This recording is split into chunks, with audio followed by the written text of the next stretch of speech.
Hello and welcome to Aberdeen Airport in X-Plane 11. We've got the Saab 340 in front of us, and today I thought I'd be a bit topical, seeing as Series 4 of The Crown is about, well, I think today, as this is recorded, is being released on Netflix. So I thought we would fly a flight that kind of infamous that Prince Charles crashed a plane while landing at Islay. Let me just show you here. This was in 1994, and it was, I think it's a military flight. It was from Aberdeen to Islay. It was a BAE146, and Prince Charles wasn't one of the official pilots or official pilot second in command, but he was at the controls, obviously being guided during the landing. And I think if you look at the kind of, there's not all the details of the incident report. I don't think there's a runway overrun basically, and it was something to do with a 12-knot tailwind on landing, and the aircraft touched down on the nose wheel, which then meant that the auto brake or braking didn't properly work because the main undercarriage wheels hadn't been down, something like that. Anyway, I haven't got a BAE146, so I'm going to use the Saab. Logan Air do still fly Saabs 340s to Islay, but from Glasgow, not from Aberdeen. But today we're going to mix and match a bit. We're going to go from Aberdeen to Islay, and yeah, just for a bit of fun really. Now, when the incident happened, it was in the morning. It was 11:50, the time when it happened at Islay. So this is like sort of 10 o'clock local time at Aberdeen. I've just picked real world weather for the time that I'm recording this. No idea, so I've no idea how that's going to pan out. But we'll see. Actually, I don't even know let's have a quick look at the flight plan. Let's have a quick look at the flight plan just to check the weather at the destination. So this is using Sim Toolkit Pro, and SimBrief generated me the flight plan. Just out of interest, the route looks like this. So starting here in Aberdeen, down to Glasgow, and then across to Islay. Now back to the plan. I just wanted to have a quick look at the weather. Where do we get the METAR for the destination? That's all the stuff, isn't it? There's got to be some METAR earlier on, hasn't there? I forget where all this stuff is.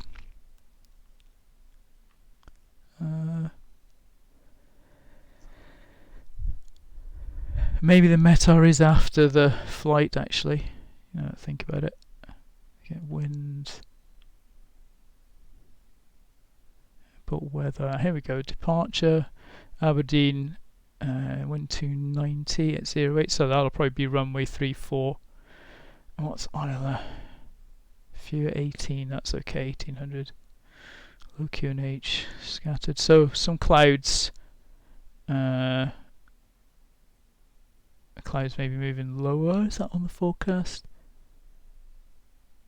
15 knot wind. Okay, I'm not sure what the run is. Okay, we'll check the actual landing. What kind of approach we're going to do when we're in the air, but at least it doesn't look impossible. So that'll do for now. Okay, let's jump inside. Now, let's get the Saab ready. Now, the first two things you want to do on getting the Saab ready are you want to get these, if you hover your mouse on the right, you get the ground support and the throttle quadrant thing. Throttle quadrant thing I always just move down here because you only really need to be able to read the positions of the throttle and the condition levers, which I will put to fuel off for now and ground idle. We can remove all the other ground equipment items, chocks and pitot covers and things, but we'll make sure we've got the GPU available. And the GPU, hang on 1 second. So about that, I'm back. Yeah, so GPU is plugged in here on the right, which means that when you go to start up, you'll start the left engine first. So we'll just leave that here for now because we're going to want to remove the GPU. So on the overhead panel, we got external power available light. We can turn on the batteries. We can turn on the external power. And we can turn on all our avionics. Without external power, you can only turn on essential avionics. While we're here, we'll turn on the inverter, we'll turn on the de-icing boot indicators, and we'll set some temperatures up. And if we want to, we can turn on the recirculating fans, but they make a bit of a noise, so I'll assume we don't need them. We'll leave them off for now, and we'll turn the beacon on. Now then, while we're sat here on external power, we can start to get the plane ready, and we can get our flight plan loaded. Let's turn on the Garmin as well. It just takes a minute or two for the HSI and the other displays to initialize. But once they are initialized, you can kind of turn off the other avionics, and they'll hold. Remember where they were. You'll see that when we go to start. Okay, let's do the flight plan while we're here anyway. So I'll delete what we've got in there already,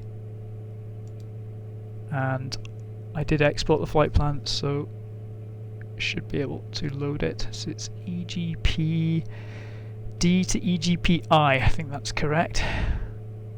Let's just have a look. Yep. Glasgow and Islay, that looks correct. Now, departure wise from Aberdeen, it'd be good to know first of all which runway we're going to be using. Now, I don't think I've ever had much luck getting ATIS at Aberdeen, but maybe we'll give it a go. First of all, let's put the volume up on our comm radio, and while we're here I'm going to engage the nose wheel steering because I always forget to do that later. So yeah, ATIS. So I've got some. Let's just see what the official X-plane map gives us for ATIS. Nope, that's not you. This is you. Yeah, it gives us no ATIS. I mean, I don't know why there's no ATIS. I mean, I've got a frequency. Why is the hydraulic pump stuck? That sounds weird. It doesn't usually run continuously like that. Doesn't sound good.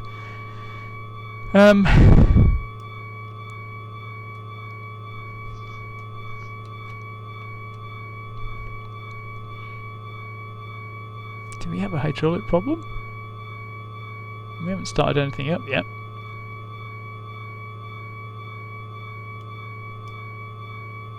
Let's go do the fuel just in case that stops it. I've never had this happen before. This aircraft is due an update anytime soon, but yeah. Anyway, so SimBrief tells us that we block fuel Aberdeen is 1160. So let's go for 1200 just to be. Yeah, that'll do.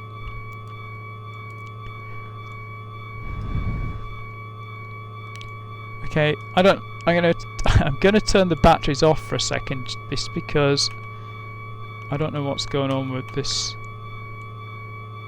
I also seem to have lost my views as well. Something strange has happened. Have I got an input box that's left open or something? Okay, we're back. Let's actually, do we have any hydraulic controls? I don't normally touch anything on the hydraulics. The pressures here, aren't they? Hang on, let's have a look. Hydraulic pump override. Oh, let's turn it off for a minute. Let's put it back on auto. Ah, excellent. Never had to do that before. Anyway, let's hope it doesn't get stuck again. Right, where were we? ATIS, yeah. I'll try. There's a couple of frequencies. Well, there's one frequency I've got here, which is from SimToolkit Pro, which is to try 121.85. So let's try that on COM 1.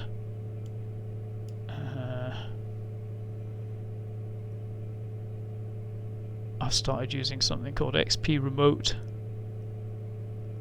with the tablet to enter stuff on the radio, just because life's too short to come down here and try and line up the... Talking of lining up the mouse, is that not working? Yeah, no, that is working. It's just being a bit tricky.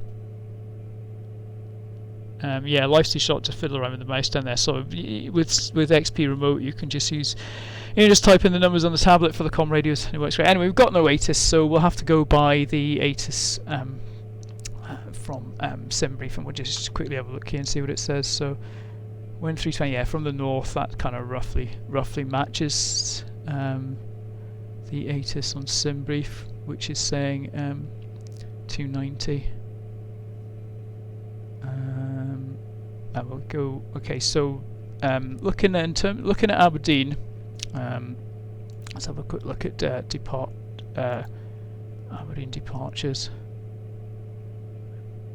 Let's just get the charts up for a second.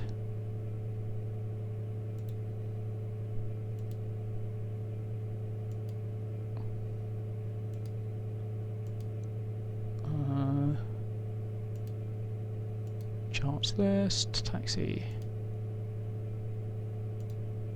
Here we go. Let's have a quick look at Navigraph for a second.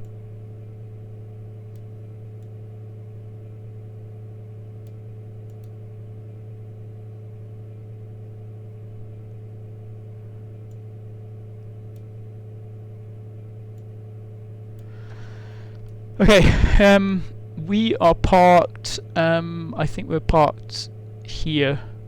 Charlie Apron, I think. Wind's from the north, so it's going to be runway 34 at 340 degrees. So, oops, let's get 34 on the heading. Heading bug set to 340. And I'm just going to enter the QNH 980 here. Now, this little pop-up thing that's converting the inches of mercury to hectopascals is something that is a fly with Lua script. I covered that in there's a previous video I've done on some of the control bindings and tweaks I've got for the Saab to make it easier to use. Another one as well as that is the kind of CTOT helper. So the CTOT system, let's just move the condition levers out of the way. This gives you your constant torque on takeoff. It's kind of like a takeoff power setting. Think of it as like a flex, but a cheap kind of flex thing. A fairly long runway at Aberdeen, so I'm just going to go 95. I've got a throttle lever, throttle quadrant lever bound to that, so I'm going to set it to 95. I won't turn the CTOT on yet, but we'll get it ready. We'll stay on 7,000 for now because I'm not going to go on any networks for this one. Now the altitude in the flight plan, and SimBrief seems to overestimate for the Saab. It's got us going up to flight level 200. I suppose that's kind of reasonable, but generally long distance, I don't see the Saab's Loganaires going a lot above, say 18k. Now we're heading sort of west, so 18k seems appropriate, so I'm going to go for that. Oh yeah, and you've just got to sit here, and I don't know there's any kind of shortcut for this other than just to wind it all the way up. The other thing we need to work out is our departure. So we said we're gonna take off runway 34. There are a couple of departures at Aberdeen. Let's just have a look again. So can we pin this onto the display overlay on the en route map? Let's do that. Yes. So yeah, we want essentially, as we're departing and heading to Glesk, we will want the... we're heading north, so we're going to be following this via Perth departure, which means we'll fly runway heading, and when we get above 12-20 feet, we can make a left turn then to join our navigation route to Glesk, which I think is our first waypoint. Actually, why don't we just put that in? I think I can load that as a procedure. So we'll just go select departure, and the departure we want is via Perth. You don't know what runway it is yet, so yes, you know you're out. That's good. You're going to ask me, so it's runway 34. Yeah, that looks kind of right. I say load that. Runway 34, 1220, and then glass. So hopefully that will do something sensible.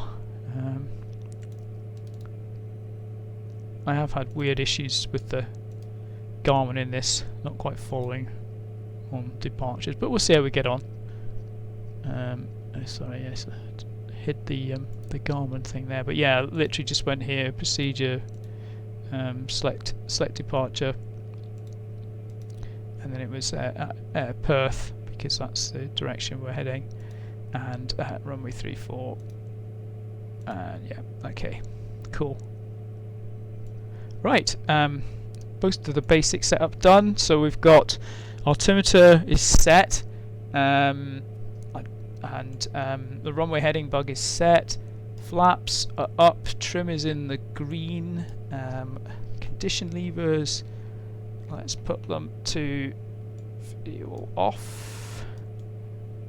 Power lever is at ground idle. And we're ready to start engines. So we're going to start the left engine. So what we want to do is we want to turn off all but the essential avionics, because we don't want any other.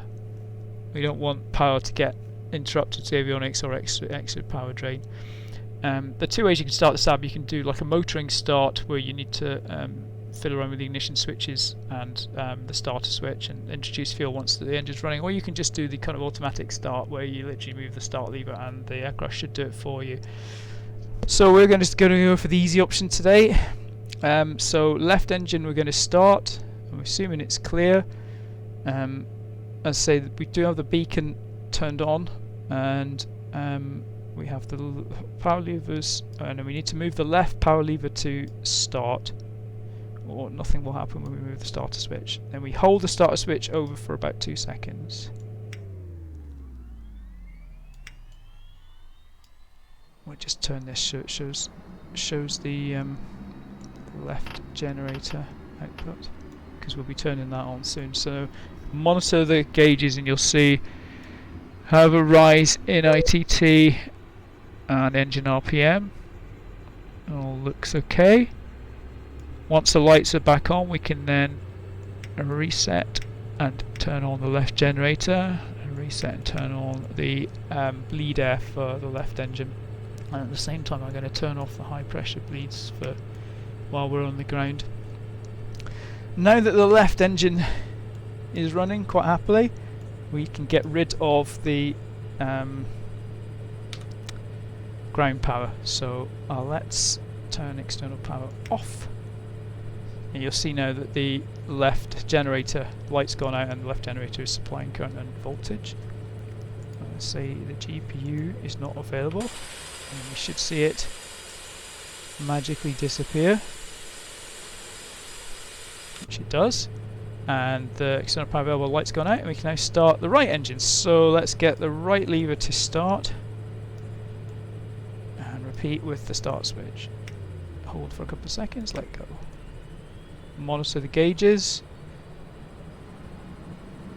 There are some engine logic fixes that are needed for the Saab for the newer versions of X-Plane, and again they're going to be in this 1.5.2 update that's due out soon. Tend to find that the start is okay, but when you move then the condition lever to unfeathered or minimum, you get ITT basically overheating. Okay, we can now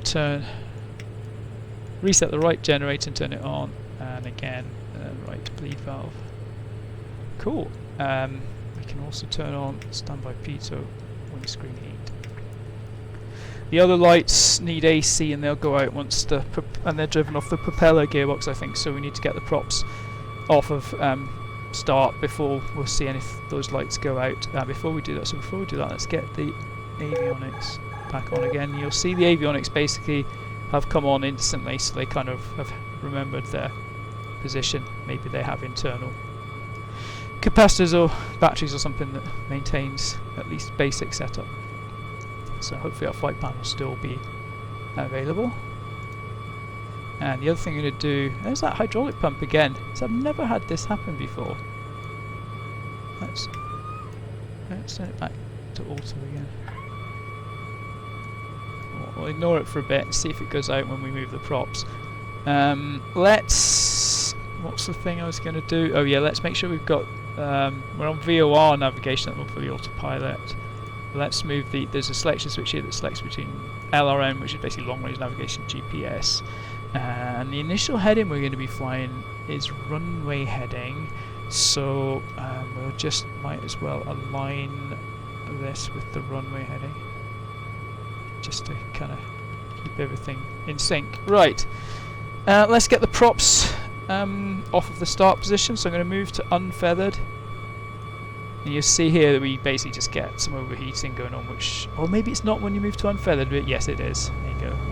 Shouldn't really happen like that. It doesn't really cause any problems, so we'll kind of ignore it for now. And we'll now move them to minimum. Let them settle, let the engine settle again.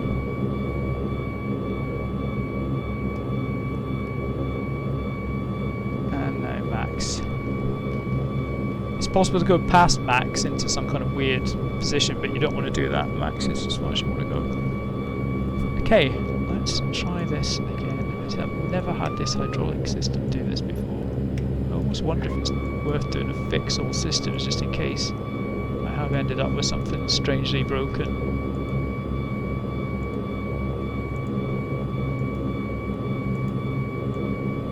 No, don't know. Leave it for now. Let's hope it goes away. So overhead lights all okay, and what we should do as well is arm the emergency lights, and of course sometimes you've got to move the guard to get that to work, and then it's hard to get it to go in the middle. And we should have turned on seatbelt, smoking signs, but everything else should be okay for now. We will want to turn on auto feather, auto Coulson as it's called in the Saab. We won't turn on CTOT yet. Okay, I think we're ready to go. So where we are at the moment, let me just quickly switch to little nav map. I tend to find little nav map quite good for just manoeuvring around on the ground. I recently was connected to Microsoft Flight Simulator, so let's connect back to X-Plane. You'll see where we are. We're here. So yeah, it's basically taxiway Delta and then Mike.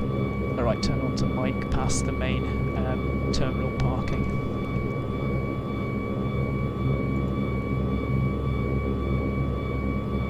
Okay, taxi lights can come on.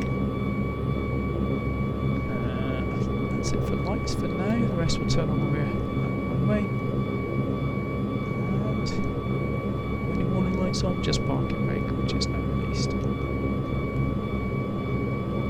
Just get my head tracking on for taxi.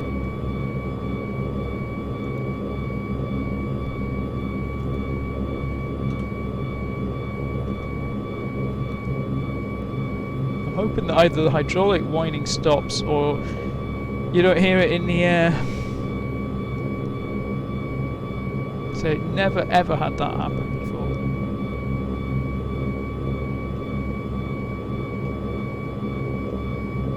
So the main terminal there is just around the corner on the right. The windsock does seem to be kind of pointing from the north, which is good.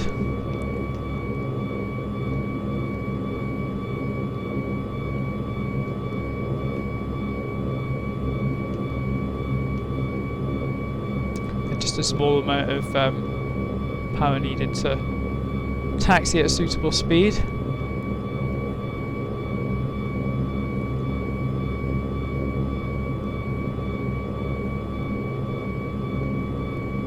Try tweaking that hydraulic pump one more time. There's nothing else here at Aberdeen today. Nothing this is the main terminal on the right. Let's just try you off again for a second. Let's put you back to mode. It's hard to get these click switches in the middle. Let's quiet it down. It should just intermittently turn on and off normally. Leave that open for now in case I need to touch it again.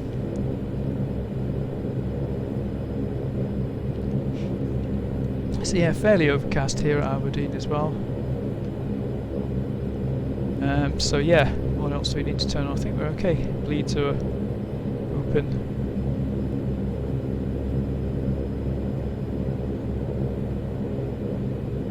I'm not sure if there's any kind of pressure setting we should have done.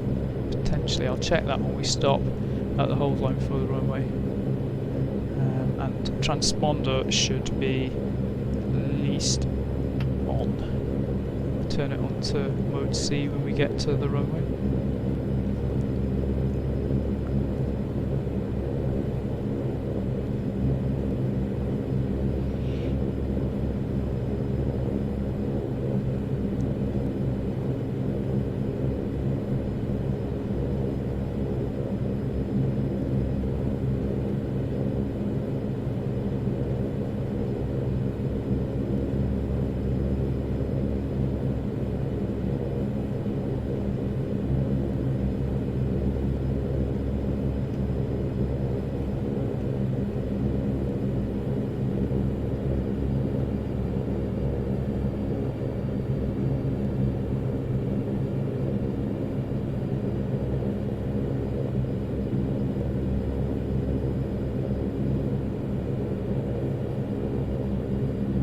Thought there was a hold short line round here.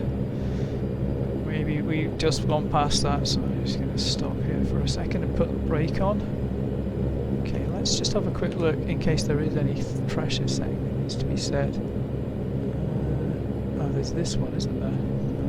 Let's just move the condition lever back. Landing. Oh, that's just landing altitude. It's pretty much near sea level. Baro. Meh. I'll leave it on auto and hope that it works.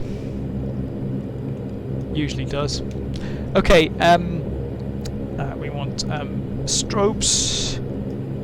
Strobes on, landing lights on, taxi lights off. Okay, ground and takeoff inhibit for warnings. I'm gonna turn on the CTOT. I've got a joystick back for that, so it won't kick in until the throttle's up about 60 degrees. Okay, we should be good to go. We're going to fly runway heading until we're above 1220, and then we'll make a left turn, or we'll just engage nav. We'll see how it's going.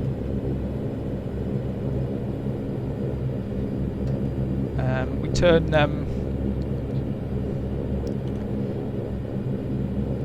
get to about 1,000 feet AGL, then we can turn off CTOT and bring the props back to 1230 for cruise and climb. But for now, condition lever max. Okay, there's that hydraulic pump again. Right, so condition lever max, flaps we're not using, CTOT's engaged, ready to go. We're good to go, so let's get that power lever forward to about 80 degrees is usually what I put it to. Anti-course and lights on. CTOT, if you watch the engine torque gauges, you should see them stabilise about 95. We're now watching our airspeed, which is coming alive.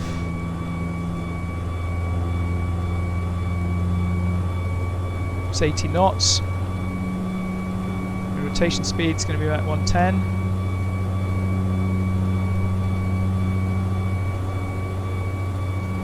And rotate. And gear up.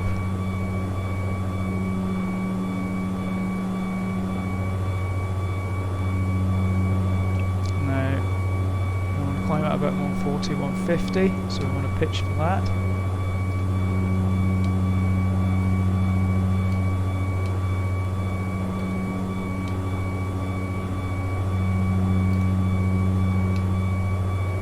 Tends to need a fair amount of trim on the climb out. That's 1,000 feet. We're just going to begin our turn in a minute. 1220, there we go. We can start the turn now, and I'm going to wind back CTOT using the lever on my throttle quadrant. As I do that, I'm just going to keep an eye on our torque because we don't want it to drop too much, so I'll just balance the engine power lever as well. And that's the CTOT lever all the way back now. I'm going to switch off the CTOT switch, and I'm going to bring the props back 1230. which is round about straight up.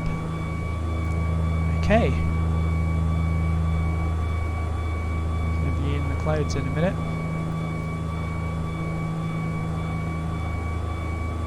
Let's get established on our nav track. Which is going to be approximately here. And we've kind of lost our climb rate a bit there, so let's get that back and then we'll engage the autopilot initially. Let's go in heading mode. Let's get our heading synced up with the way we're going. We're going to be slightly to the right, in fact. And we'll go heading at indicated airspeed.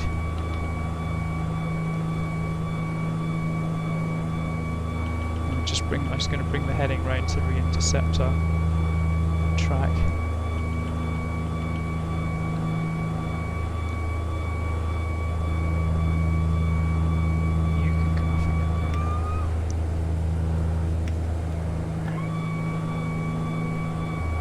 What's the other position?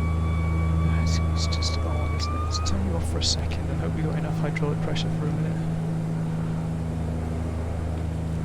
I'm going to now turn autocourse and off. Gauge prop sync. 880 is a good sort of temperature to keep on here. And we're within torque limits.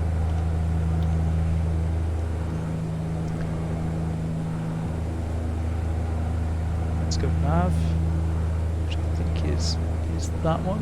Yeah. We should be heading to Glesk, which is our first waypoint. And we're above the clouds now, which is nice. Let's put that hydraulic system right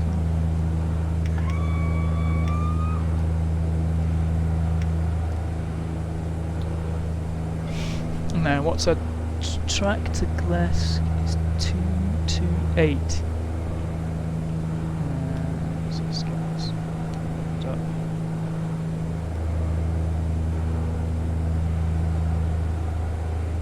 Slight tailwind, which is good. We're climbing. We can turn the high pressure bleeds back on now. Turn them off again before landing. We'll leave the no smoking signs on, the cap seatbelt signs on until we get to 10,000. We should set standard. And there's a XP remote has a button for doing that, so you don't have to twiddle this, but yeah, it's oh, it says 2. That's not right, standard. It should obviously be 2992. Oh, that's interesting. So it has gone to 2992, but it hasn't changed. I'm going to just go to 2992, so we've got the correct numbers.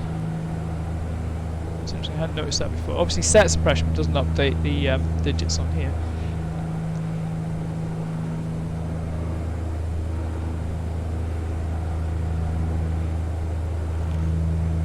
So in terms of where we are now, quick look. We're here. So, which is interesting because we're kind of slightly. Oh no, we're on track for Glesk. That's exactly correct. We've made our turn and we're on track to Glesk. Okay. I might cut out some of the cruise on this, but therefore thinking about doing that. Now where are we? I will have a look at what our kind of landing options are going to be. We're above 10,000 now, so I'm going to turn off the landing lights, and the other thing I was going to do is turn off the seatbelt lights.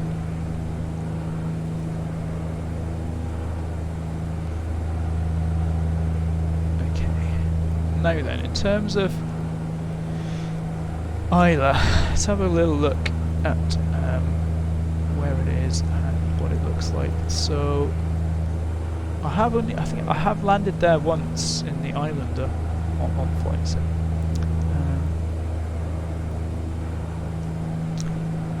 Oh, there we go. There's a slightly wonky departure routing.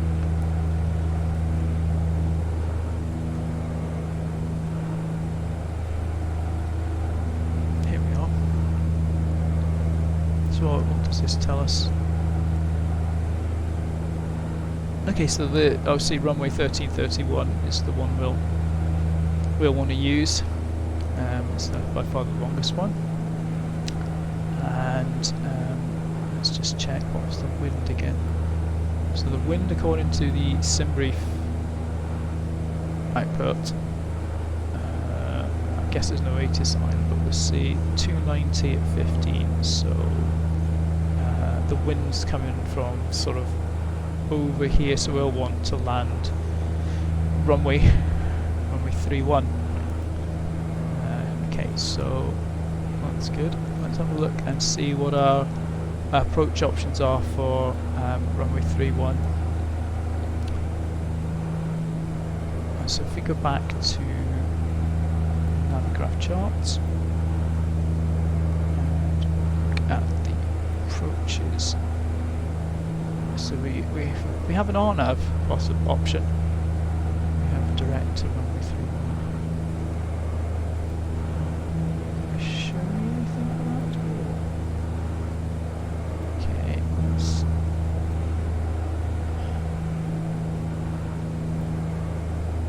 Is that not? That's not really particularly helpful. Let's just get the charts. Well, we don't need the Aberdeen charts anymore anyway. Yeah, so is that the only approach we have, apart from, I guess, a visual approach?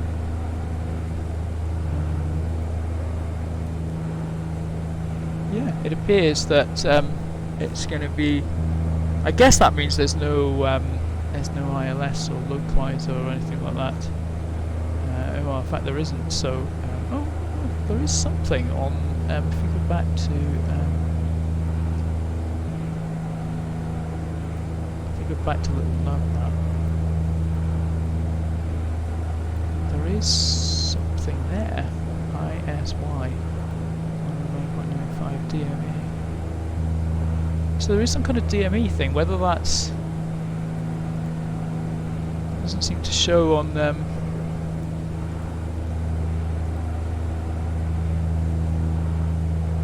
It doesn't show on Navigraph. So okay, so our options, I think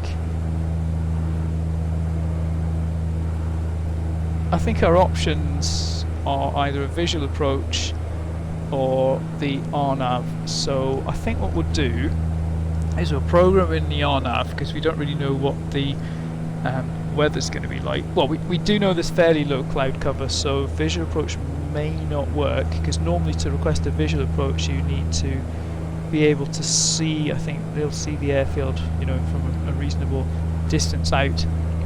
So we better put in the RNAV, and only if we're really lucky then we could request visual from ATC. Now, I don't know whether this is realistic or not, but I haven't had to move the power lever forward as we've climbed. I don't know whether the aircraft just compensates for that itself at all, but we're still at, you know, our maximum performance we're going to get, because otherwise we'd go over temps about 18. I haven't had to move anything forward, so coming up towards 18 flight level 180, so we'll be levelling off soon. Let's get that approach. There's a funny loop here. Let's just make sure that we go through Glesk without any funny stuff going on.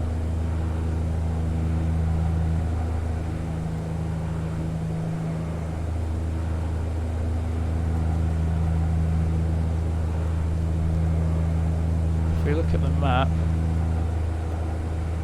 you see we're already making good progress on the route. So we're here at Glesk now. Hopefully we'll go through whatever that is.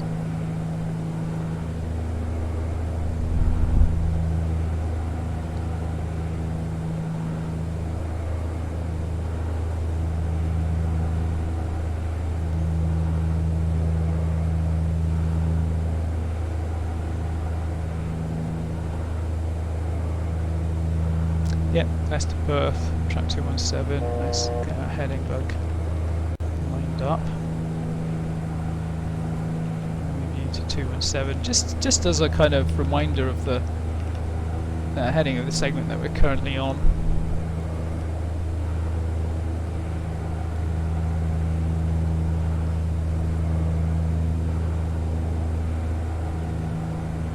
So PTH here is our next waypoint in 10 minutes. Yes, let's get this approach put in. So if we go procedures and we go select, there's no point in selecting arrivals because there aren't any, so that's a bit stupid. So let's go procedure, select approach. Oh yeah, we only have these two options, so we'll go for the RNAV 3.1. It's almost a while since I've done an RNAV, actually, in X-Plane with the 530. Now it's asking us for the transition, so let's just go back and have a look at Navigraph again. So you can see we're coming in kind of from the east essentially, and the approach chart here, we can come into GITV or we can come into Urkev. GITV kind of gives us essentially just a single turn, so I guess that's probably the one to go for. Let's go for GITV, and we want to be at GITV at 3,600 feet. Well, that's going to be interesting as well. When do we activate the approach? When does the approach button on the Saab can be a bit strange. It doesn't always capture, so we might have some fun with that as well. So we'll load that for now. Actually, we could just activate it because that should be fine. It just means that no, we didn't. We did not want to do that, did we? Yes, we did not want to do that. Let's go back to heading mode for a second. I was expecting to activate the approach to just... Yeah, it did not want to do that at all. So now what's happened? Have I completely screwed up the flight plan? I have screwed up the flight plan.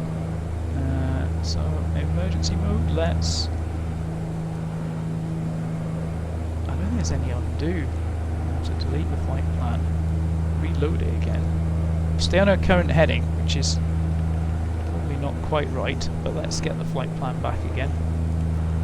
So if we go to this page, load that flight plan.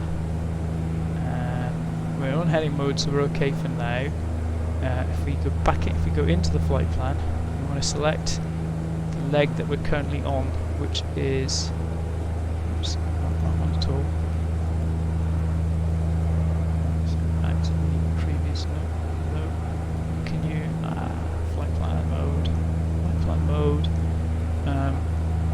To go to, it was Glasgow to Perth, wasn't it?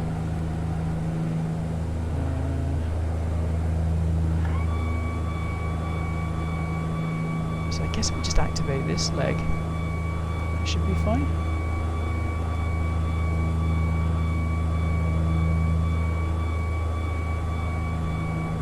That's Asnod to Perth. We're not at Asnod yet, are we? So.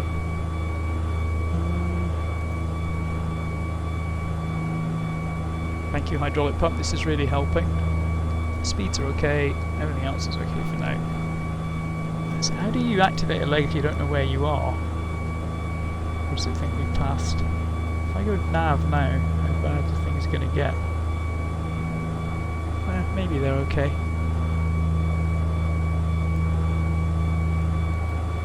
Yeah, actually, if we look back at, yeah, you can see we are actually past Asnod.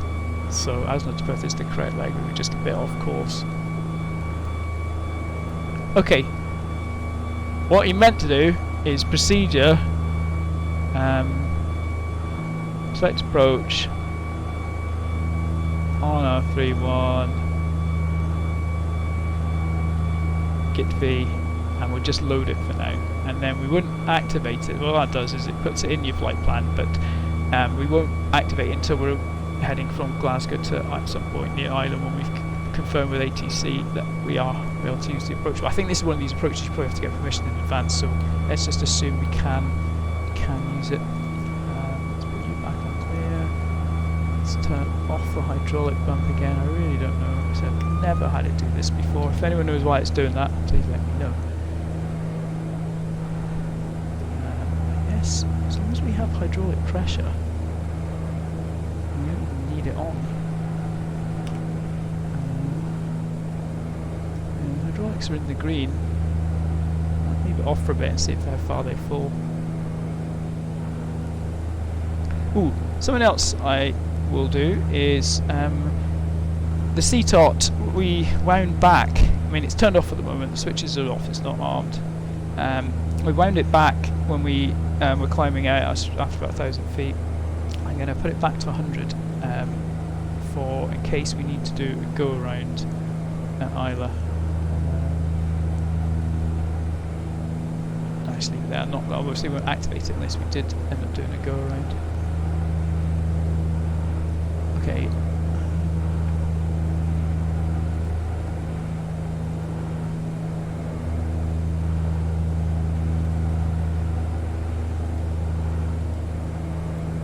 So yeah, just having a look back again at the approach. So it should be fairly straightforward, assuming that the approach mode works and we follow the glide slope. The only thing we need to do is we need to get down to 3,600 feet at EGPI. We're at 18,000 at the moment, so let's say we've got to get down to 4,000. That means we need to lose 12? No, we need to lose 14,000 feet. Multiply that by 3, and that gives you 52, 3/14s. 42. I cannot do any kind of maths today or arithmetic today. 42 miles. So when we are 42 miles from EGPI, we will engage vertical. Well, actually, we'll set a new altitude ready. We want to be at 3,600, so we can get that dialed in.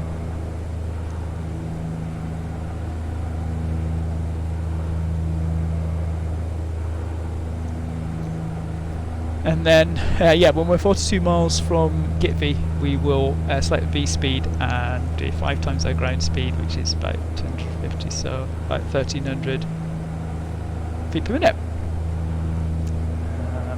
Look outside. Yeah, weather's not too bad, man. Up here, it's quite pleasant. Broken clouds.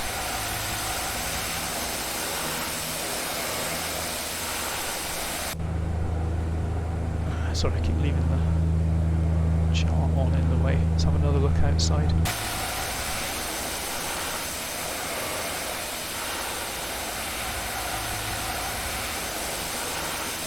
Sounds nice and quiet out here. It's certainly not. It won't be as quiet in the cabin if you've been in a Saab 340. Ooh, hang on. Hydraulics. Actually, is that coming down? It might be. Yeah, let's put this back. Okay. So I don't know whether those will go up. I can't remember where they were, but they're in the middle of the green, so currently looking good. What I might do now then, seeing as we are a little bit from Glasgow, I'm going to take a pause for a bit and be back with you when we are probably around Glasgow, so we'll see you in a bit. Welcome back. So we're getting near Glasgow now, and in fact I think you can just about see the coast start to appear over there in front of us. In fact, if we look at the Sim Toolkit Pro live map, which is actually quite nice, you can see in red, you can see our flight plan route where we left Aberdeen. We maintained on track. This is where I accidentally activated the approach and we kind of drifted off course a little bit, but got back. I've been meaning to get back on VATSIM, and I was thinking I was going to do that today, but I'm quite glad I didn't now, when I obviously have still got to remember how to use the Garmin. But yes, here we are now. That should be us approaching Glasgow. And then essentially we just have to fly and hopefully fly the RNAV approach. So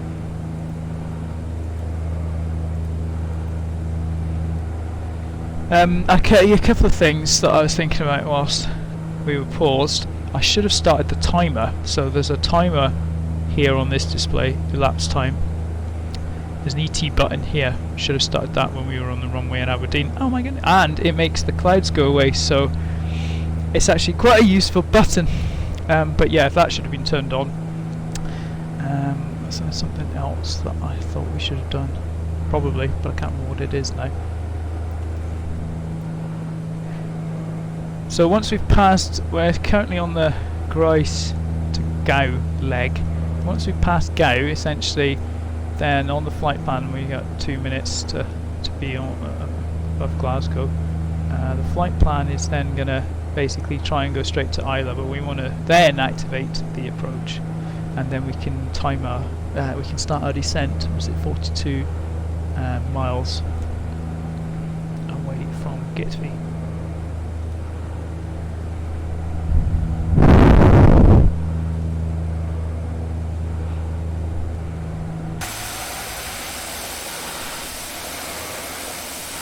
So I'm not sure how we get an update on the weather in Islay, as I don't think there's any. I don't think there's any ATIS. I'm not sure that this map will show us yet. It might do. Nope, that's not even the right island. Yeah, it's not quite on the map yet.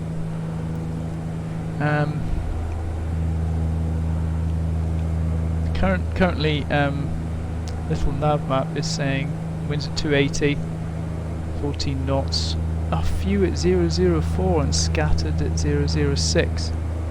Eek. Okay, so maybe more cloud. I am going to tune this 109.95 DME for Islay. Oh, there's a ADF as well. If we have a look on Navigraph, you see here we've got DME and ADF showing. So let's get those tuned in. So ADF's 395. So let's put that in on ADF 1 395. And 109.95 on the nav.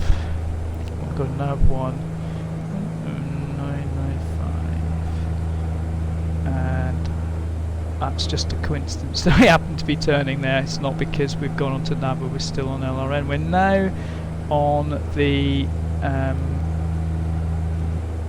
go to EGPI leg. Let's synchronise our heading bug again. Oh yeah, I was going to say that when I accidentally activated the approach mode, it was handy to have the heading bug already synchronised with our current course, just because that gives you a quick way to stay on your course and just press the heading button while you sort out what's happened to your nav. Now we can activate the approach. Go straight to activate approach, enter. Now going to Gitby, which shouldn't be much of a change in our track because it's pretty much, I think, just slightly. Oh, there's a hydraulic pump again. Let's turn you off for a second. Right, now then, where are we in terms of nav and things? Let's put VOR2 on the Islay frequency 109.95 as well. Then we can kind of see if it does pick it up. Because then we should see a readout here on localizer 2. Right, distance. How far are we from Gitby? 48. Okay, we want to start descending at 42. So we're pretty much near top of descent. Yeah, I might start a mile so early just to get someone not in a rush. So we're gonna descend using vertical speed mode. And we'll be looking for, and then we'll pull back the torque to about 40 or just below 40%, and that should stop us speeding up too much. And we've got a bit of a headwind now. So we're okay for lights and things.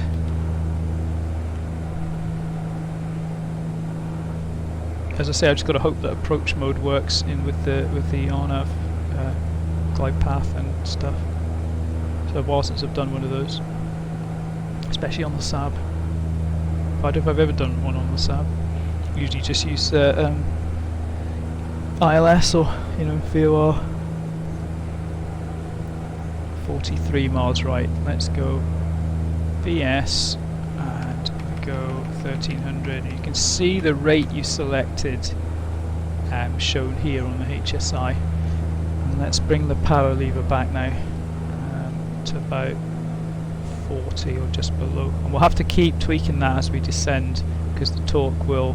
Which kind of makes me think that maybe there is some kind of automatic control. Anyway. What do we need to do? We need to set local QNH. Now, according to little nav map, it's currently 987. Let's see what X-Plane thinks it is. 985. Yeah, we go 985. Seems reasonable. All the way across to 985.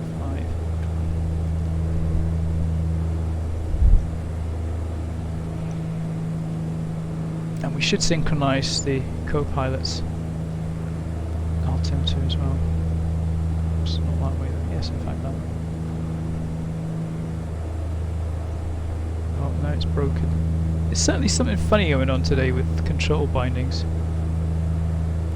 and hydraulic pumps, which reminds me I need to turn the hydraulic pump back on.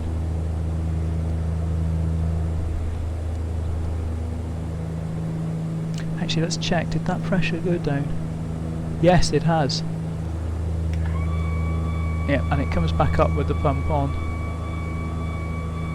You override. That just makes it on going all the time, coming out with it. Okay, we may have to ignore that if it happens anywhere near landing. Speed-wise, we're okay.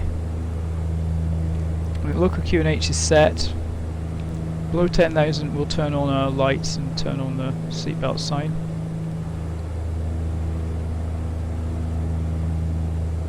And we just hope that RNAV does its thing.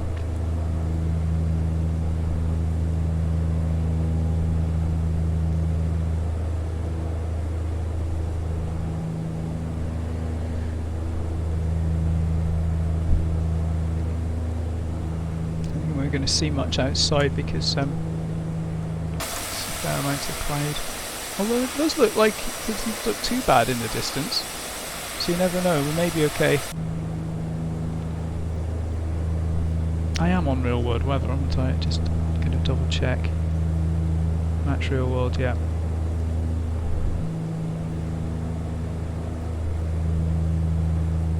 So I'm not sure if this is anything like the routing that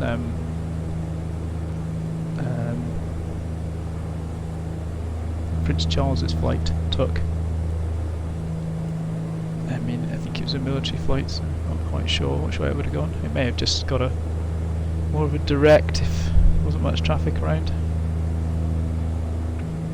Well, it's interesting that we are on this sort of bearing, because I thought we'd still be more on. Oh, that's. I guess, yeah, it's meant to be a direct. I don't know. Not quite sure. I hope we do end up at the right place.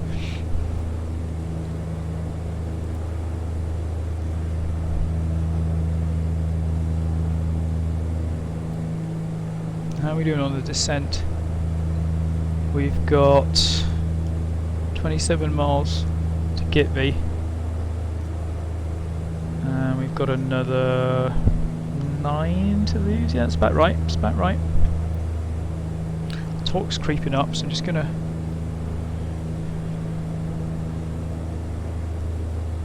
bring back the power lever a bit again, just to keep the speed. I don't want the speed to go much above about 220. That's fine.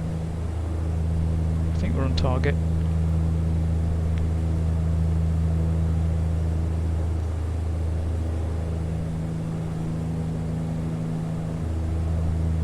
We do need to descend from Gitby.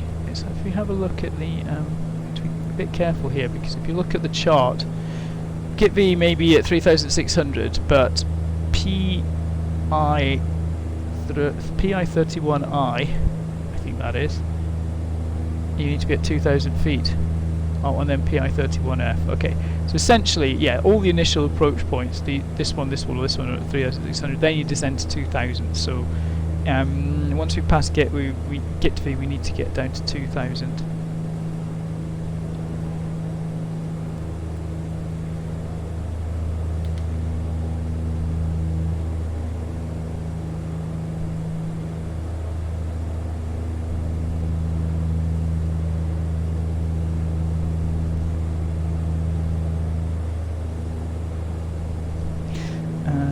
Coming up to 10,000, coming down to 10,000 feet now. So we're gonna turn on the landing lights, which on the Saab are kind of here, these two.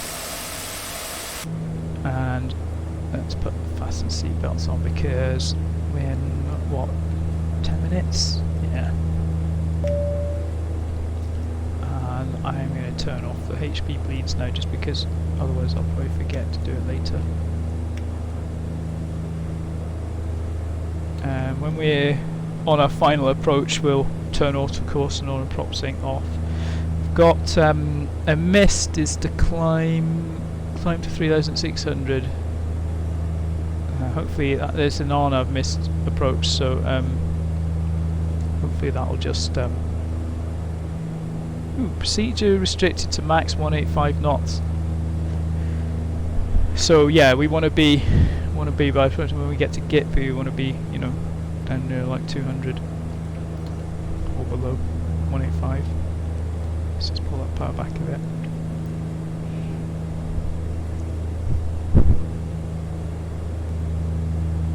So we got this next lot of cloud coming up, which we're about to, but it's encouragingly sort of clear looking after the clouds. We have got our hydraulics back on, haven't we? Or did we turn it off? No, it's on. But the pressure is a bit low. Interesting. I guess auto cycles, that's the point, isn't it? Okay, anyway, yeah, it's looking not too bad actually once we get through this cloud layer. How far have we got to go? 13 miles. We've got to lose another, we've got to be at 3,600, so that's 4. Yep, that's pretty good. 12. I think we're going to be pretty close. Yeah, probably could do a visual approach. Well, it's going to effectively we're going to end up on a straight in approach. Anyway, I think really by arriving at GITV, because that's lined up with the runway. So, but we'll see how the RNAV does.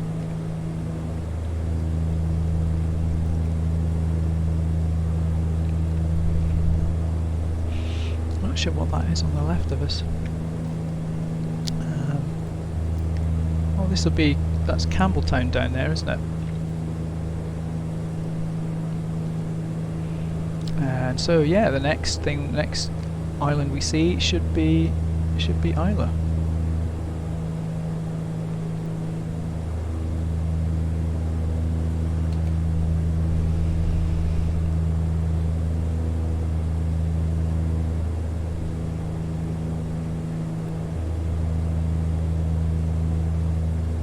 So 3,600 GITV and then 2,000 is the next target altitude, and then 185 knots.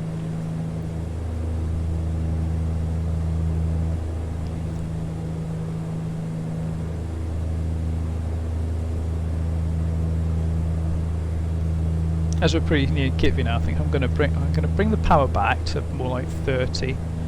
I'm going to decrease the descent rate a bit because our ground speed's going to down to 1200 because our ground speed will drop. I want to get the ground speed down nearer than 185.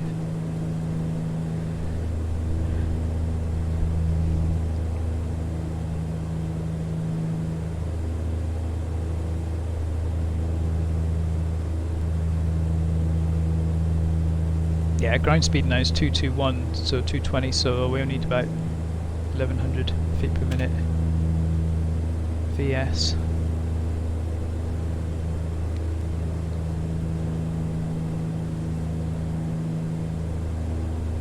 just got to be careful that when we do level out we don't go too slow. And we've got something that's kicked in. Yeah, so now if you look here, we do actually have localizer 2 active, 16 miles, and I think the ADF's just kicked in. Because if we have a look now, in fact the ADF's showing that the airport's off to the right, which is correct. So if you have a look now where we are on this chart, you can see we're actually approaching EGPI at this angle, and we'd expect a right turn then to go to the PI31I. Okay, so EGPI is in 2.7 miles. We're going some reasonably thick cloud now actually.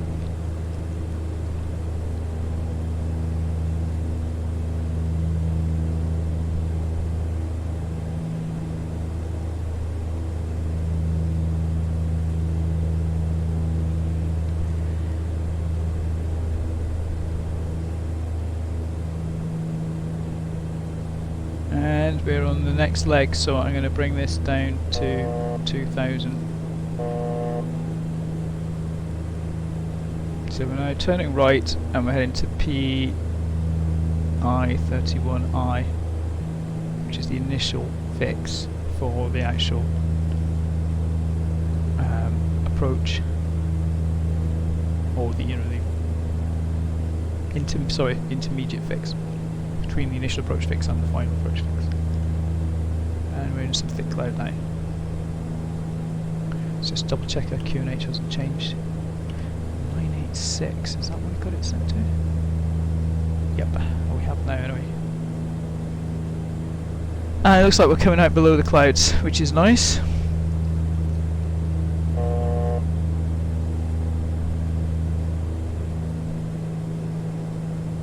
Going to increase our slow down a little bit here because I want to get us, so we should be at 185 now actually as we're on the procedures. Let's take the power right off.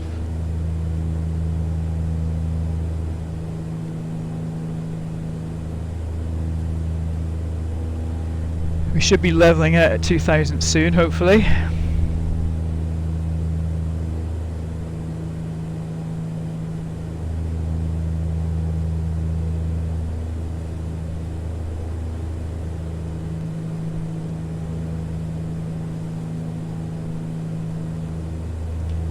And we'll just need to put some power back in to keep us at about 185. Not too much though. And I'm tempted now to hit approach mode.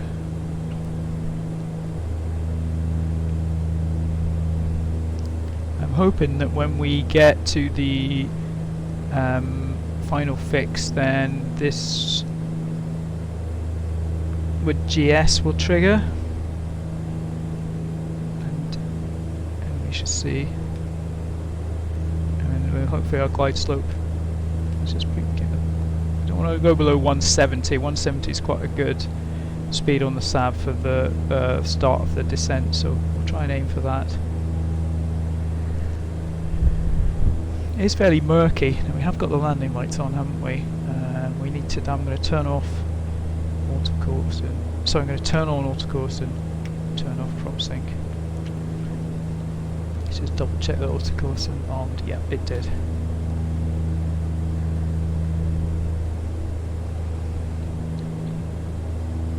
And we do have a glide slope indicator. Excellent, so we should be starting to descend in a second. I'm going to drop the gear when we do. There we go, gear coming down. First stage of flaps. 5 miles from the airport, according to the DME. Now, we need to get our flaps. Got 2 more stages of flaps. We want 15, then 25. When I see the runway, I'm going to go for the next stage of flaps. This is very X-plane weather, isn't it? It's extremely murky. There's the runway. It's just very hazy. Okay, let's get the next notch of flaps out. We're looking to get the speed down to about 120 for our final approach. Let's just bring the torque back to about 30. It's normally a good value for the Saab. And we're 3 miles now, coming up to 1,000 feet, so I'm going for the final stage of flaps, flaps 25. Double check everything else. We have landing lights, we have seat belts, we have high pressure bleeds off, we have auto course on. CTOT is ready if we need it, we just need to press the button. Speed is coming down. I'm not sure if there are any PAPI type lights here or not, I can't see any yet. But the RNAV seems to be doing a nice job so far, so let's hope we don't do a Prince Charles and overrun or anything. It's a reasonably short runway, so is it reasonably short? 5,000 minutes, not too bad. We do want to don't want to land too long, I guess. 500 feet, right? Let's disconnect the autopilot. Let's try and bring it in. Oh, we do have some lights. I think they're just very hard to see. I'm just going to trim up very slightly. A little bit fast, and also going off centre line. Let's try and get that back. Okay, slowly start to bring the power back now.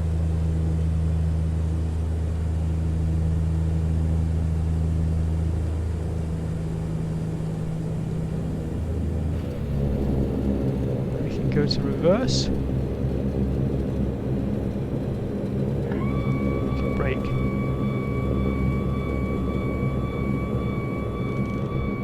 That's ground idle now. We need to turn around on the runway here because I don't think there's any taxiway at the far end.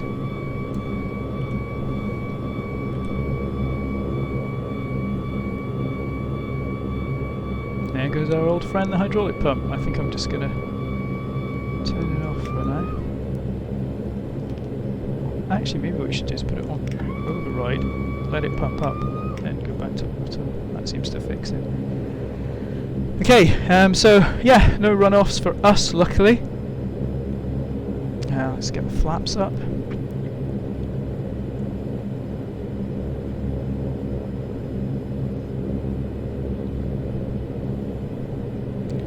then where do we actually turn off? That's another runway, I think, so... Although, that is probably also a taxiway. Although I think there's another entrance to it here, so... Yeah, we probably should have turned in there, but let's turn in here instead.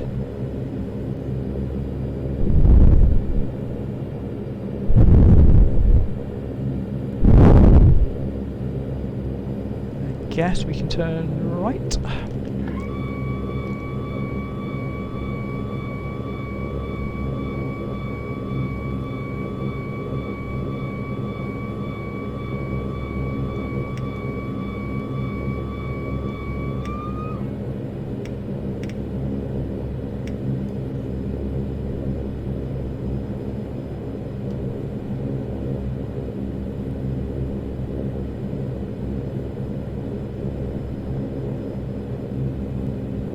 So yeah, the clouds weren't as bad in the end as Meta from Little Nav that might have suggested.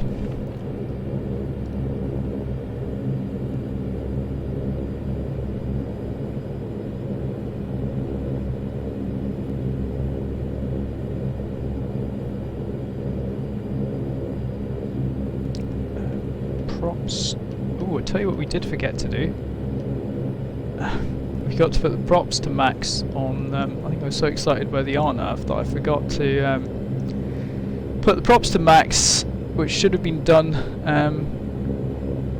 after dropping the gear basically on the approach. So yeah, that was pretty bad because then we wouldn't have been able to go around properly, and it also makes it harder to slow down, and we did arrive a bit fast, so yeah, I missed that. Props should go to max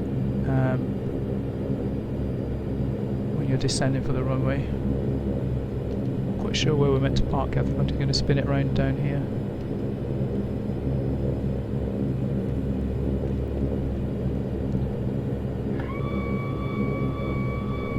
Yeah, spin it round here. There we go. Let's put the brake on.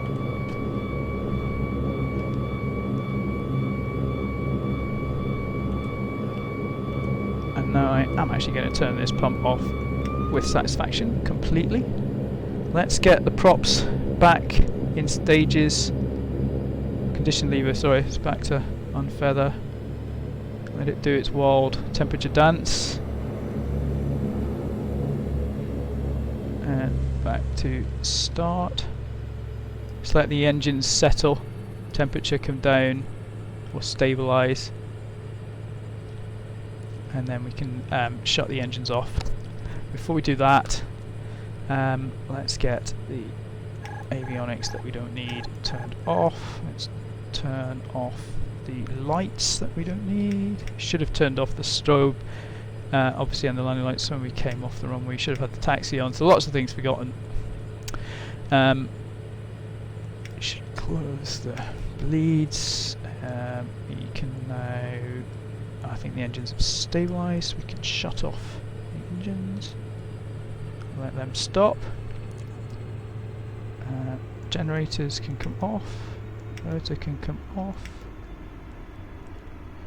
and all the avionics can come off, batteries can come off, and I guess we'd want some kind of, I guess we'd leave them on if we didn't have any ground power here at Islay. And that's it for the flight, so hope you enjoyed it, and thanks for watching, and see you again soon. Bye for now.